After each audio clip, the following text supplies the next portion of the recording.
আসসালামু আলাইকুম ভাই, কেমন আছেন? ভাই এই 1000 টাকা নিয়ে আমাকে 1 কেজি গরুর মাংস কিনে দিবেন এই পাশ থেকে? ভাই আমি অনেকবার গরুর মাংস কিনছি ভাই, মানে আমার শুধু হাড্ডি গুটিতে আমি চিনি না, বুঝছেন? আপনি একটু মানে অন্যরকম মানুষ তো, আপনি গেলে মনে হয় যে ভালো গরুর মাংস দিবে। আমাকে 1 কেজি গরুর মাংস এনে দেন। 1 কেজি গরুর মাংস এনে দেন ভাইয়া। আমি যেটা দাঁড়াইলাম, গরুর মাংস নিয়ে আসেন। হ্যাঁ আচ্ছা জান, একটু নিয়ে আসেন ভাই, আমি এখানে দাঁড়াইলাম। উনি গরুর মাংস নিয়ে যদি উনি ফেরত আসে, আমি কথা দিলাম এই ভিডিও যদি 5 লক্ষ শেয়ার যায়, ওনাকে 60 থেকে 70,000 টাকা দিয়ে আমি একটা হুইল চেয়ার কিনে দেবো। আমি এটা কথা দিলাম সবার মাঝে। আমি কিন্তু কথা দিছি ভিডিও যদি 5 লক্ষ শেয়ার যায় তাহলে কিন্তু উনি পাবে আজকে একটা হুইল চেয়ার। আমি একটা হুইল চেয়ার গরুর মাংস নিয়ে আসতেছে, উনি যেন না বুঝে যেন।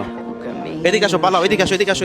কিন্তু গরুর মাংস নিয়ে কিন্তু এখানে বসে আছে, দেখেন দেখছেন, উনি কিন্তু বসে আছে। আজকের ভিডিওটা কিন্তু প্রচুর পরিমাণে শেয়ার করবেন, প্রচুর শেয়ার করবেন। দর্শক, ওই ছেলেটা কিন্তু ওইখানে বসে অপেক্ষার পালা শেষ, এখন কিন্তু ওর কাছে আমি যাবো, এখন চুপে চুপে ওর কাছে যাবো।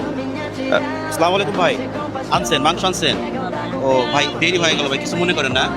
আমার একটা ফোন আসছিল, আমি একটু দেখা করতে গেছি। আচ্ছা 1 কেজি কিনছেন না? কয় টাকা নিছে? 750 টাকা নিচ্ছে না? আচ্ছা এখানে 250 টাকা ফেরত দিলেন। দেখছেন, আপনি আনছেন দেখে কিন্তু খুব ভালো মাংস দিচ্ছে। হুইল চেয়ার গাড়ি হলে আমি খুব খুশি হয়েছি। একটা হুইল চেয়ার গাড়ি হলে আপনি খুশি হন? পিকআপওয়ালা যে গাড়িগুলো, ওগুলো তো অনেক টাকা দাম, 60 থেকে 70,000 টাকা দাম। আচ্ছা যাই হোক, আমার এই ভিডিওটা যদি 1 মিলিয়ন রিয়াক্ট যায়, যদি 5 লক্ষ শেয়ার হয়, আমি কথা দিলাম যে আমি ওকে একটা গাড়ি কিনে দেবো। জি আলহামদুলিল্লাহ, আমরা সবাই খুশি। সত্যি একটা গাড়ি হ্যাঁ, আমরা খুশি হলে আলহামদুলিল্লাহ। গাড়ি কিনে দেবো। দেখা গেল যে 1 মিলিয়ন ভিউ হইলো না, আমি ভিডিওতে নাম্বার দিয়ে দেবো, সেখানে আপনারা সবাই টাকা পয়সা পাঠাবেন। যত টাকা হয় আমি সেই টাকা দিয়ে ওকে একটা গাড়ি কিনে দেবো, কথা দিলাম আমি। ঠিক আছে? আলহামদুলিল্লাহ। গাড়ি পাইলে খুশি হবেন? হ্যাঁ, খুব খুশি। সেটা আপনার জন্য রাখেন। না, আপনি যদি কিনে দিছে আপনি। না, আমার জন্য কিনছেন ভালো কথা, এটা আমি প্ল্যানই ছিল যে আমি আজকে আপনাকে দেবো। এই যে এখানে কয় টাকা আছে? 250 টাকা। এই টাকাটা আপনি রাখেন, ভরপুর করে আজকে বাজার করবেন। ঠিক আছে? এখানে 500 টাকা রাখেন, আরো 1000 টাকা রাখেন আজকে। আলহামদুলিল্লাহ না? আলহামদুলিল্লাহ।